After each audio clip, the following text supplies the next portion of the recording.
आज हमारा टॉपिक है एमसीक्यूज़। हमने यूनिट नंबर 1 से रिलेटेड बहुत से एमसीक्यूज़ सोल्व करने हैं इंशाल्लाह। और ये वो एमसीक्यूज़ है जो कि यूनिट नंबर 1 से रिलेट करता है और पास पेपर 2017 में आ चुका है।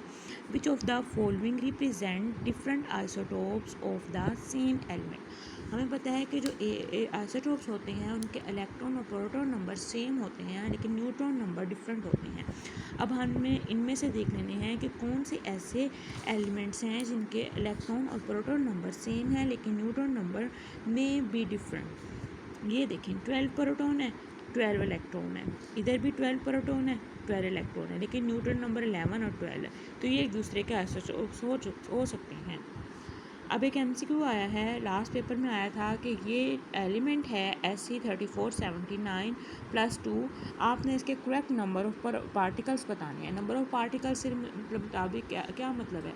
इन नंबर ऑफ पार्टिकल्स का मतलब है कि proton number, electron number and neutron number. हमें पता है जितना atomic mass proton number same, लेकिन यहाँ ये बच्चे कंफ्यूज होते हैं कि अगर +2 लिखा है तो इसका मतलब है इसमें से 2 इलेक्ट्रॉन जा चुके हैं और प्रोटॉन नंबर में से आपने 2 माइनस कर देने हैं। अगर -2 है तो इसका मतलब है 2 इलेक्ट्रॉन इसमें ऐड हुए हैं। अब अगर हम फर्ज करें इसमें -2 पेपर में लिखा हुआ है तो आपका ये 34 प्रोटॉन बन जाएंगे। और आपने न्यूट्रॉन नंबर कैसे कैलकुलेट करनी है, जो आपके पास नीचे लिखा होता है सिंबल के एटॉमिक नंबर होता है उसमें से माइनस कर देंगे एटॉमिक मास को और वो आ जाएगा न्यूट्रॉन नंबर। और जो आपके इलेक्ट्रॉन नंबर होंगे, क्योंकि अगर -2 है तो 34, अगर प्रोटॉन नंबर है तो आप इसे -2 उसमें 2 इलेक्ट्रॉन ऐड हो गए तो 36 बन गए।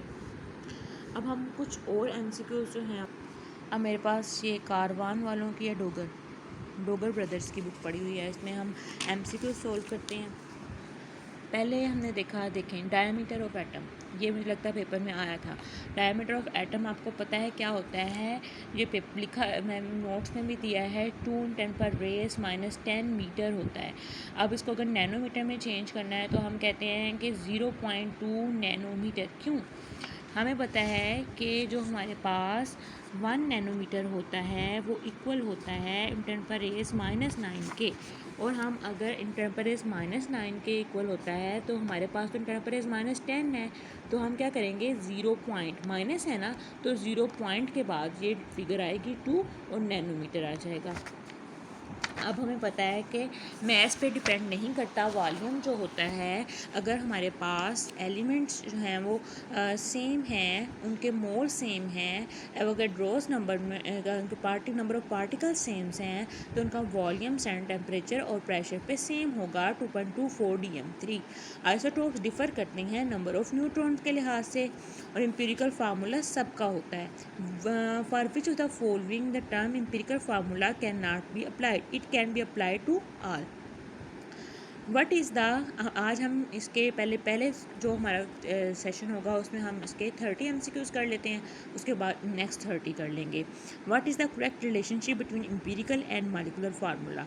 अब आपको पता है कि जो आपका मॉलिक्यूलर फार्मूला वो होता है n × एम्पिरिकल फार्मूला, और इधर जो है वो अगर आपने एम्पिरिकल फार्मूला कैलकुलेट करना है तो एम्पिरिकल फार्मूला उधर ही रहेगा और n यहाँ मल्टीप्लाई हो रहा है वहाँ जाके डिवाइड हो जाएगा। 96 gram of sulphate ions have ions कितने होते हैं? सल्फेट का क्या फार्मूला है? SO3 -2। अब सल्फ़र के 32 हो गए, ठीक है। ऑक्सीजन के हमारे पास 16 हैं तो 16 को 3 से मल्टीप्लाई कर दें, वो 64 आ जाएगा। 32 और 64 को आप प्लस करेंगे तो 96 आ जाएगा। आगे है how can you separate the mixture of 2 gases. इसमें ग्राहम लॉ ऑफ डिफ्यूजन से हम इसे सेपरेट कर सकते हैं, ये इतना इम्पोर्टेंट नहीं है, ये चीज़ इम्पोर्टेंट है। Percentage of calcium in calcium carbonate is. अब इसको हम सोल्व करते हैं। क्या कैलकुलेट करना है? परसेंटेज ऑफ कैल्शियम कैलकुलेट करना है, किसमें?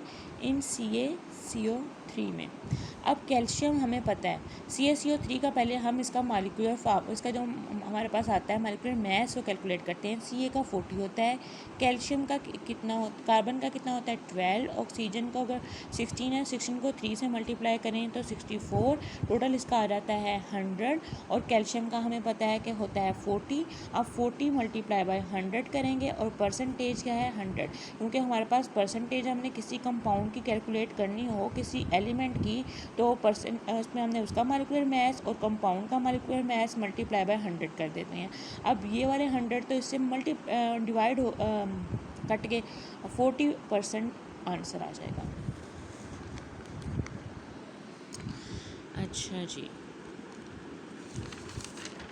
और जो MCQs हैं इम्पोर्टेंट वो हम डिस्कस कर लेते हैं। इस तरह का भी MCQs आपको आ सकता है। A compound having highest percentage of oxygen, highest percentage of oxygen.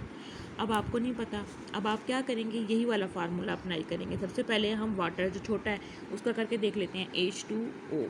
अब वाटर का आपको पता है कि मॉलिक्यूलर मास 18 होता है। अब इसमें ऑक्सीजन का करना है, 16 है, 16/18 मल्टीप्लाई बाय 100 कर लेते हैं, ठीक है। अब इसको डिवाइड करना है टू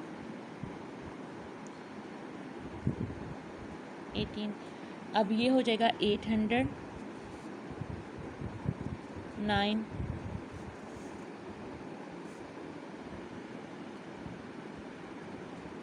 9, 8,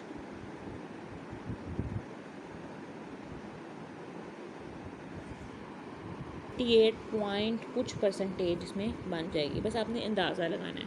अब अगला हमारे पास है C2H5OH। इसको भी इसी तरह हमने करना है। C2H5OH का पहले मॉलिक्यूलर मास C2H5NOH।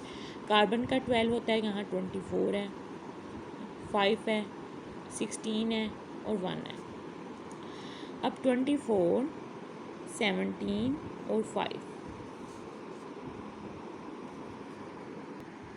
46 आ गया, 46 आ गया। ऑक्सीजन का इसमें कितना है, 16/46 मल्टीप्लाई बाय 100, 7 पॉइंट कुछ आएगा। इससे आपको ने इस तरह सबके कर लेने हैं और इसमें सब में से ज़्यादा जिसकी परसेंटेज होगी उसको, वो आपका राइट आंसर होगा।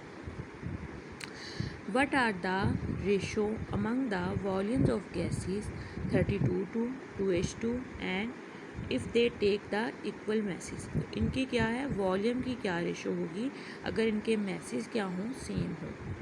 अगर इनके मैसेज क्या हों, इक्वल मैसेज के हों, तो इनकी वॉल्यूम की क्या रेशो होगी, ये आपने बतानी है। ऑक्सीजन है, 2H2 है, CH4 है, 32 होता है, 2 है और 16 है, ठीक है।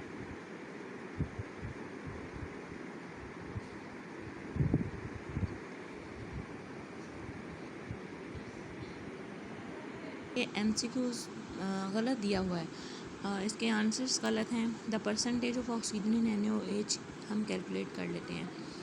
हमने किसकी कैलकुलेट करनी है, ऑक्सीजन की। ऑक्सीजन कितना है, 16, और NaOH का हम कैलकुलेट कर लेते हैं। हमारे पास 23 Na, ऑक्सीजन 16 है और हाइड्रोजन के 1, 6 and 7, 8, 9, 10, 0 लगा 1 हासिल, 2, 1, 3 and 4, 40, 16 डिवाइडेड बाय हमारा आ जाएगा 40 मल्टीप्लाई बाय 100। इसमें सॉल्व करती हूँ, ये 0 0 से कट गया और 4 16 और 4 10 40%। कितने परसेंट हमारे पास मौजूद है ऑक्सीजन NaOH में, 40% मौजूद है। अगला सिंपल क्वेश्चन है, इस तरह के आ जाते हैं PPSC में। 1 मोल ऑफ CH4 कंटेन, हमें पता है कि जो 1 मोल है ना वो इतने ही 6.029 पर 23 CH4 के इक्वल होगा, नॉट हाइड्रोजन।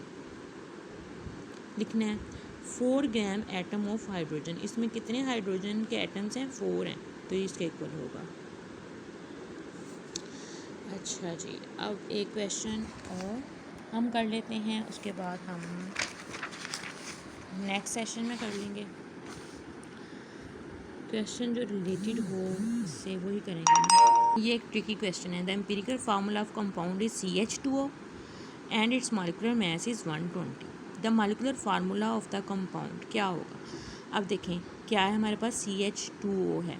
अब इसका हम मॉलिक्यूलर मास कैलकुलेट करते हैं। इसी तरह अगर CH2O हो तो मॉलिक्यूलर मास हम इसका कैलकुलेट करते हैं।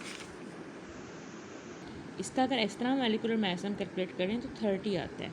अब हम इन सब के मॉलिक्यूलर मास कैलकुलेट कर लेंगे, जिनका मॉलिक्यूलर मास 120 के इक्वल होगा, तो मतलब ये है कि वही कंपाउंड है। अब C4H8O4 इसमें ठीक है, कैसे है, 12 को हम मल्टीप्लाई करेंगे 4 से, ठीक है, क्या है C4H8O4। देख लेते हैं इसका 120 आता है। ये देख लें इसका 120 आता है। कैसे? कार्बन के 4 हैं तो 12 को 4 से मल्टीप्लाई कर देंगे तो 48 आ गया। हाइड्रोजन के 8 ही हैं, ऑक्सीजन के 4 हैं, 16 को 4 से मल्टीप्लाई करेंगे 64, इन सबको सम अप करेंगे तो 120 आंसर आता है। तो इसका मतलब है ये वाला इसका मॉलिक्यूलर मास होगा। इसी तरह का ट्रिकी क्वेश्चन भी आ सकते हैं, तब आपको पता ही नहीं लगे कि हम क्या करें। तो आपने क्या करना है, सबके मॉलिक्यूलर मास कैलकुलेट कर लेने हैं, जिसके 120 होगा वही होगा। ये सिर्फ और सिर्फ उसने सेंटेंस इतना लंबा करके बनाया है कि ताकि आप कंफ्यूज हो जाओ, लेकिन आपने कंफ्यूज नहीं होना।